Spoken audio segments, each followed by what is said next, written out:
Fenicios, griegos, egipcios, asirios, persas, Alejandro Magno, el Imperio Romano, el Bizantino, los árabes, los turco-otomanos, Gran Bretaña, todos ellos y más, hasta la independencia en 1960, dominaron en algún momento Chipre.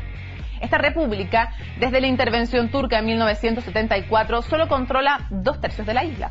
El otro tercio es la República Turca del Norte de Chipre, que solo reconoce Turquía. Esta isla tenía un sistema bancario demasiado grande y concentraba en eso y en el turismo el 80% de su economía. Ya con la crisis del 2009 y tras la caída de Grecia, la situación se agravó. Y más contagiosa que muchas enfermedades, la gripe europea cobró su quinta víctima, Chipre. Un país que solo representa el 0,2% del PIB de la eurozona. Después de Grecia, Irlanda, Portugal y España, fue su turno para pedir un rescate.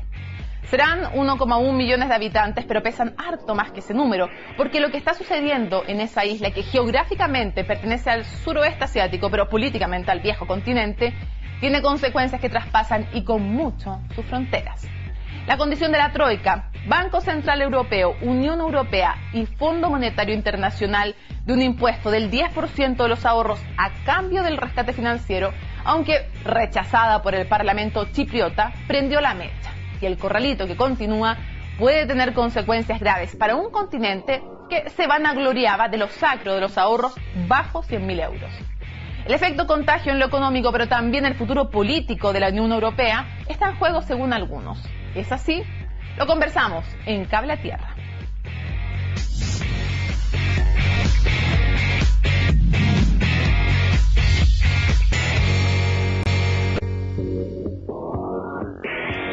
Hola, ¿cómo están? Bienvenidos a un nuevo capítulo de Cable a Tierra. Hoy el tema es Chipre y para eso nos acompañan dos interesantes entrevistados, panelistas además de aquí de Cable a Tierra. Olga Ulianova, muchísimas gracias por acompañarnos. Muchas gracias, buenas tardes. Historiadora, doctora además en Historia y profesora del Instituto de Estudios Avanzados de la USACH. Bienvenida nuevamente. También está con nosotros Luis Escobar. Luis, gracias por acompañarnos. Luis Eduardo Escobar. Mucho gusto.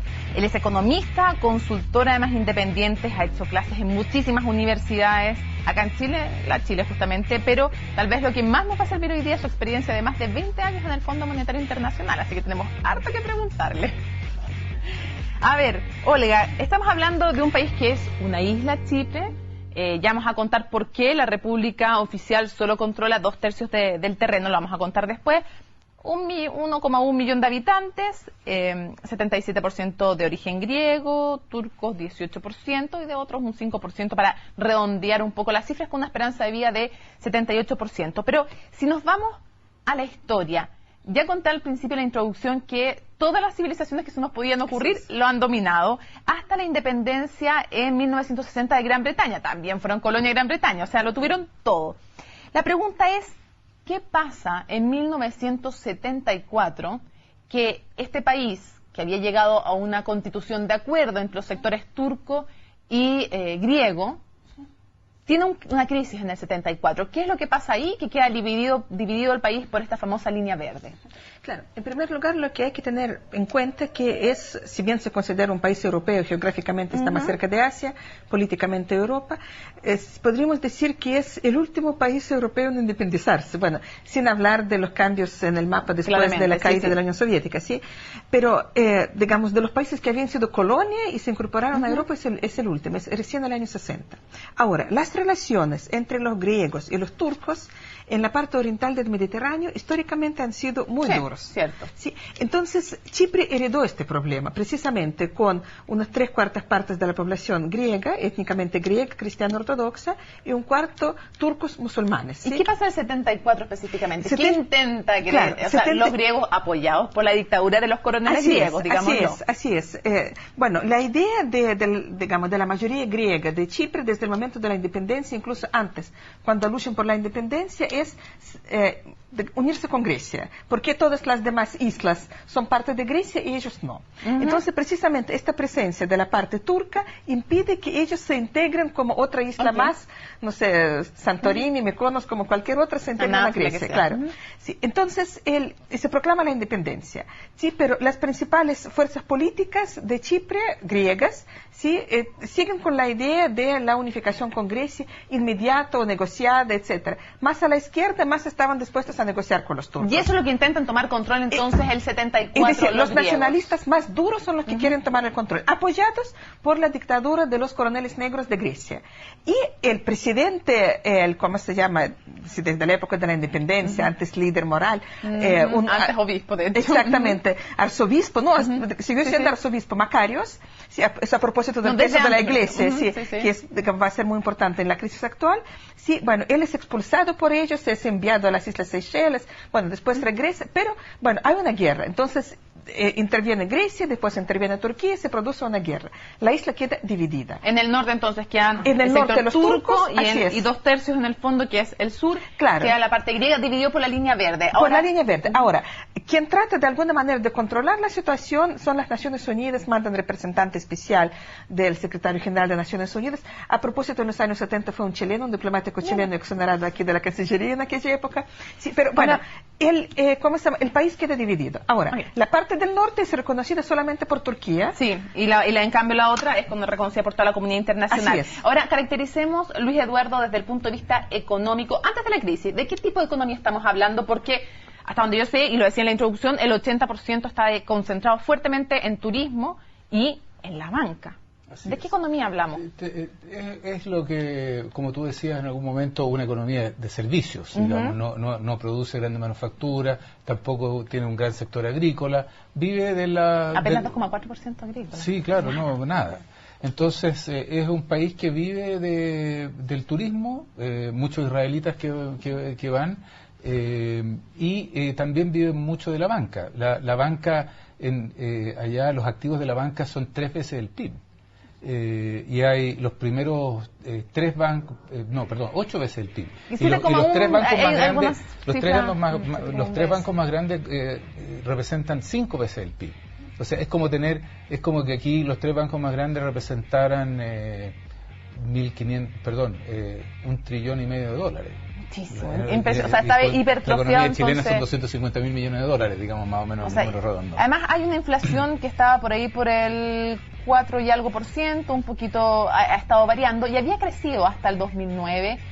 ¿Cuándo comienza a complicarse la cosa en Chipre, económicamente hablando? ¿Y por qué? Porque hay una relación importante con lo que pasó en Grecia también. Claro. El turismo decae con la crisis del 2008-2009. Recordemos que en realidad en el mundo desarrollado la crisis empieza a mediados del 2008. Exacto. Entonces los ingresos de turismo empiezan a disminuir y la situación de Grecia los afecta muy directamente, porque gran parte de los depósitos bancarios en realidad están invertidos en otros papeles fuera de Chipre. En Chipre no hay activos suficientes, entonces en realidad es un centro financiero internacional. Tenía muchísimos bonos de Grecia y de hecho se le transforman en nada. Para los grandes bancos los recortes del valor de la deuda externa de Grecia, que está en bonos, significa una pérdida de activos muy potente. Expliquémosle a la gente, Eduardo, que de hecho una de las soluciones, recordemos, de lo que pasó en Grecia fue que la banca tuvo que pagar también, hacer parte importante de las pérdidas, por lo tanto el que tenía invertido también en bancos o en activos en Grecia pierde. Ahora, otra pregunta que tengo para ti, Olga, para ir caracterizando, porque ya vamos a ir al tema del rescate y todo lo que pasa ahora. ¿Quién gobierna y con qué sistema político gobierna Chipre? Porque evidentemente antes estaban los griegos, el 2008 se produce un cambio efectivamente, o sea, el 2008 estaban los comunistas efectivamente, pero el 2013 es electo Nikos Anastasiades, líder del Partido Unión Democrática, y hay un cambio ahí porque todos empiezan a decir, este hombre es más europeísta, es un abogado, menos europeísta, y puede haber ahí un tema que algunos dicen puede empezar a provocar conflicto. ¿Quién gobierna en qué sistema? Para explicarlo brevemente, para hacer este panorama. Es un sistema democrático, es un sistema multipartidista. Curiosamente, el mayor partido es el ex Partido Comunista, aquel. Tiene que ver todavía con la historia muy reciente de la independencia, sí. Hay también fuerzas de carácter más bien socialdemócrata, sí, que de alguna u otra manera se aliaban con los comunistas, sí. Y precisamente el costo de la crisis, estas fuerzas lo pagan y llega al poder, después de mucho tiempo, un político conservador conservador. Ahora, bueno, en un principio, digamos, las fuerzas más de izquierda eran las más europeístas tradicionalmente en Chipre, y precisamente, digamos, fueron estas fuerzas, ex-PCE y los socialistas, los que llevaron a Chipre no solamente a la Unión Europea, sino que también a Eurozona, porque Chipre se incorpora a la Unión Europea recién el año 2004, es muy reciente. Hay que decirle a la gente que en el 2008 recién incorpora el euro. Sí, hay que decirle a la gente que en el tercio, en todo caso, que controla Turquía no rigen las normas de la Unión Europea. Interesante para contarles por qué hay tanta diferencia mientras hay casi $30.000 de PIB per cápita. En el otro lado hay estimaciones variables, porque algunos hablan de 14.000, otros de 11.000, pero hay una diferencia de economía fuerte. En la parte turca. Exacto, claro. Exactamente, sí. Entonces, son las fuerzas de izquierda las que llevaron a Chipre a la Unión Europea y muy recientemente a la zona de euro. Es decir, justamente cuando comenzaba la crisis, el año 2008, Chipre digamos, ingresa a la zona de euro. Ahora, viene entonces la petición, los quintos que piden, necesitamos un rescate. Y las condiciones que se ponen, Luis Eduardo, no son menores, porque desde la Unión Europea han habido dos versiones, o que efectivamente reconociendo que se quería poner este impuesto a todos los ahorrantes de 10% independientemente del monto de los ahorros, entonces les dijimos al gobierno, ustedes vean cómo juntan los 5.800 millones que necesitamos y ustedes repartan cómo lo hacen, digamos. Pero hay un tema ahí importante, entonces quiero preguntarte cómo se produce este sistema, esta forma de rescate, por qué provoca además también, aparte de la lógica de a mí me molesta que me toquen mis ahorros, ¿por qué provoca también esta tremenda crisis ahora en Chipre? Bueno, porque, hay también un tema político internacional que está metido en el medio. O sea, hay una parte importante de los ahorros financieros rusos que están en el sistema financiero de Chipre. Entonces, Medvedev, el primer ministro ruso, ha intervenido últimamente diciendo, mire, a mis ahorrantes no me los tocan. Entonces, y esa discusión siempre se da cuando hay una crisis bancaria. Aquí en Chile en el año 82, en todas las crisis que hubo en América Latina, en Suecia, etcétera, etcétera. ¿Quién paga la cuenta? ¿Quién paga la cuenta? Entonces, la distinción tradicional, la de los textos, la que uno ve en todas las leyes financieras del mundo, es que se protegen los ahorros hasta un cierto nivel.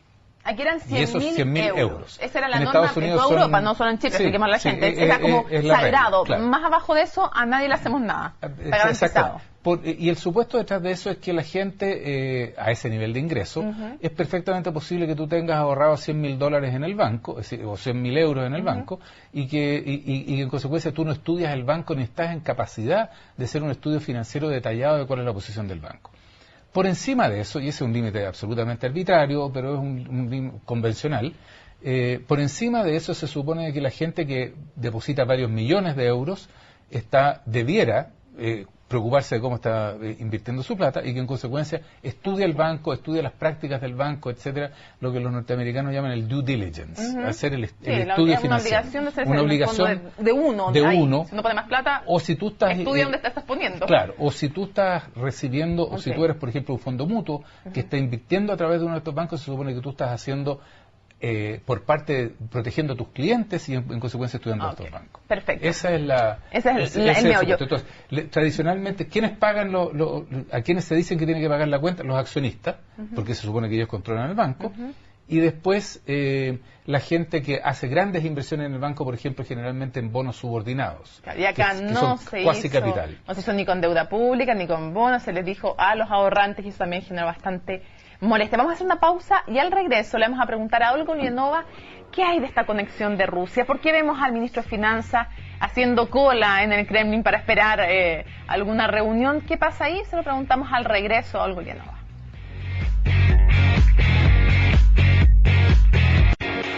Continuamos en Cable Tierra conversando de Chipre. Olga Ulianova, lo habíamos dejado pendiente. ¿Quién mejor que tú para explicarnos cuál es el rol de Rusia en este conflicto? Hemos visto al ministro de Finanzas yendo a Moscú para pedir reuniones, para pedir que le vuelvan a prestar dinero, porque ya le habían prestado antes del rescate 2.500 millones de euros. No era poco, digamos, pero ni de cerca lo que necesitan, porque es casi como, algunos dicen 70-80% del PIB que necesitan para rescatarse. La estimación inicial eran 17.000 millones de euros, que es como, como 90% del PIB. Otros dijeron que después podía ser 10.000, 15.000, en fin, por eso redondeo. Bueno, la Unión Europea está tratando de limitar su riesgo, o la Troika está tratando de limitar su riesgo a 10.000 millones de euros. Que todo esto la Troika Troika es el Banco Central Europeo, Fondo Monetario Internacional y la Unión Europea, son los tres que ahí negocian y le ponen las condiciones. ¿Cuál es el rol de esta Rusia que tiene ni más ni menos que 70.000 millones de euros depositados, de los que hay, 20.000 son de extranjeros, la mayoría rusos? Así es. Bueno, el rol es enorme, muchísima plata. A ver, ¿de dónde viene eso? En los años 90, cuando Chipre todavía no era integrante de la Unión Europea, se convierte en una zona offshore para, digamos, negocios europeos y no solamente europeos. ¿Qué significa esto? Que los no residentes no pagan impuestos. Exacto.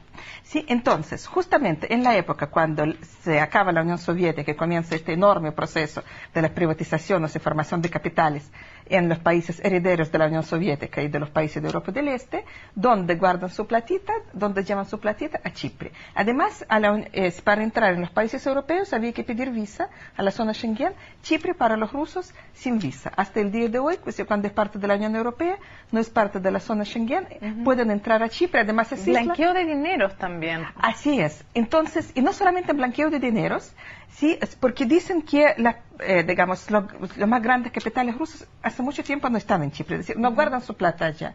Es la zona de tránsito, es la zona donde se hacen las operaciones. En Chipre se constituyen los holdings, a través de los cuales los grandes capitales rusos manejan las empresas que están en Rusia. Entonces son empresas privadas, públicas, semiprivadas, todo tipo de combinaciones, pero las operaciones se hacen en Rusia, es decir, la dirección de estas empresas es Chipre, como que fueron las empresas chipriotas, pero son empresas de los empresarios rusos. Ahora, la plata que pueden pillar ahí de estas grandes empresas es la plata que estaba en la operación en este momento, que estaba en tránsito. Como la caja, pensando que una caja bastante grande, pues estamos hablando de tremendo holding. Ahora, es interesante también analizar, Luis Eduardo, qué tan complicada es la situación económica de Chipre desde la crisis y ahora. ¿En qué situación está? ¿Qué tan complicada está? Porque después vamos a ver una nota en que vamos a hablar de la crisis en Europa y vamos a ir metiéndonos entonces en las consecuencias para Europa. Pero, ¿qué tan complicada es hoy la situación económica en Chipre? Bueno, es una economía que, debido a los factores que estábamos hablando inicialmente, se ha ido contrayendo. Y eso significa que ha generado tasas de desempleo más altas. 2,6% de hecho el último año, fue la última cifra, ¿no? La caída del PIB, sí. Y se proyecta que este año va a ser 1,5 o algo parecido. Y el problema es que en realidad generalmente todas esas cifras están subestimadas. Ya lo vimos en Grecia. Bueno, en Grecia, en Irlanda, en España, en todos lados. En Portugal. Claro. Ya. Entonces, imaginémonos la situación española, digamos, en la escala de Chipre, pero eventualmente podemos llegar a una cosa de ese estilo. Si uno de estos bancos grandes quiebra, eventualmente podrían haber muchos miles de desempleados en Chipre. Está costando más caro el dinero porque Moody's, Standard & Poor's y Fitch también, que son las tres agencias de calificación más importantes, finalmente también le rebajaron a condición de basura en el fondo los bonos. Entonces evidentemente tienen, y también veo que el hecho de imponer un plan de austeridad también hace complicado el tema del crecimiento y por lo tanto que puedan devolver los dineros también. Bueno, exactamente, sobre eso hay una discusión a nivel mundial que de un lado tiene a gente como Stiglitz y Krugman y de otro lado tiene a economistas más conservadores sobre qué es lo que hay que hacer. En Inglaterra el primer ministro actualmente acaba de tratar de tomar medidas para reactivar la economía que la mayor parte de los economistas en Inglaterra consideran insuficientes. Y es producto justamente de la contracción económica anterior. Entonces, se genera una espiral negativa, porque lo que ocurre es que si la economía desacelera o se contrae, como está ocurriendo en Chipre, entonces para la gente también es mucho más difícil pagar sus créditos, que es lo que pasaba en España. Claro. Y Chipre está en la inconveniente posición de tener casi el 300% del PIB en deudas privadas de sus propios residentes. Complicadísimo. Entonces, si hay desempleo, no van a pagar las deudas, lo que agrava la crisis financiera. Los invito a revisar una nota que nos va a explicar todo el contexto de la crisis, pero en Europa, para entender en qué está metido también, en qué barrio, en qué vecindario está metido también este problema ahora de Chipre. Vemos la nota entonces de Pablo Cuellar. Chipre es una caldera, aunque no es la única. La Unión Europea y el Fondo Monetario Internacional señalaron que la nación isleña está al borde de la bancarrota y que, tal como otros países, necesita urgente un rescate económico. Consideramos que la ayuda financiera es garantía para salvaguardar la estabilidad financiera en Chipre y la zona euro en su conjunto. España no necesita ningún rescate. Estas eran las palabras del gobierno español a comienzos de 2012 y estas solo un par de semanas después. El gobierno español declara su intención de solicitar financiación europea para la recapitalización de los bancos españoles que la necesiten. España recibió un rescate de 40.000 millones de euros, aunque no para el Estado ni tampoco para la gente, sino que se apuraron en justificar que era para la banca. Estamos ya hartos de que nos roben, ya no vamos a aguantar más. Fue la gente sintió los resultados en España y lo mismo en Grecia.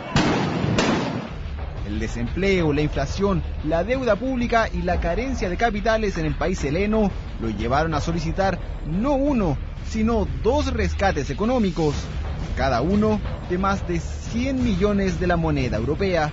Yo creo que el caso de Grecia es un caso, si me permiten ustedes, especial. Es un caso ya además que tiene más que ver con una crisis política que con una crisis económica y financiera, aunque tiene lógicamente componentes económicos y financieros. Y este quinteto lo culminan Irlanda y Portugal. Los 2 países europeos recibieron alrededor de 80.000 millones de euros cada uno.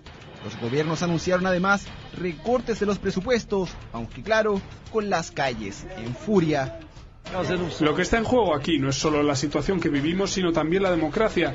Así que estoy aquí para luchar contra este gobierno y su política.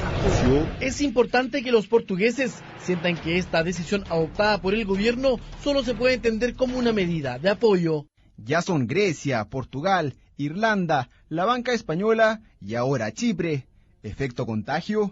El Fondo Monetario Internacional y la Unión Europea no descartan nuevos préstamos a otros países europeos. La condición, más recortes. La calle, por su parte, no parece estar muy de acuerdo. Pablo Cuellar, CNN Chile. La nota de Pablo Cuellar en Cable a Tierra.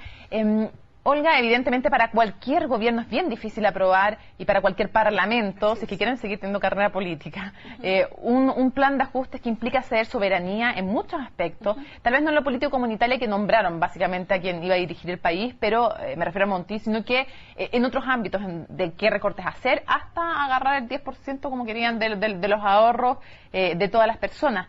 ¿Qué puede significar lo que está pasando en Chipre para la estabilidad de la Unión Europea? ¿Es como para pensar que alguien se puede, Chipre mismo u otros, pensar en retirar, o puede ponerse en jaque algunos aspectos de la Unión Europea? ¿Qué consecuencias puede tener? A ver, yo creo que desde el punto de vista de un ciudadano común y corriente de la Unión Europea, lo que está pasando en Chipre es muy grave. Es decir, cualquier ciudadano de la Unión Europea puede pensar a partir de anteayer, digamos, de esos días cuando se decidió el recorte en Chipre, que sus propios ahorros y 100.000 euros para un trabajador europeo es digamos, un ahorro normal, sí. Digamos, cualquiera lo pudiera tener, sí, ¿cómo se llama? Puede pensar que el día de mañana le van a confiscar sus ahorros. Entonces, cuando comenzó la crisis europea, lo que dijo la Unión Europea, los ahorros de los ciudadanos son intocables.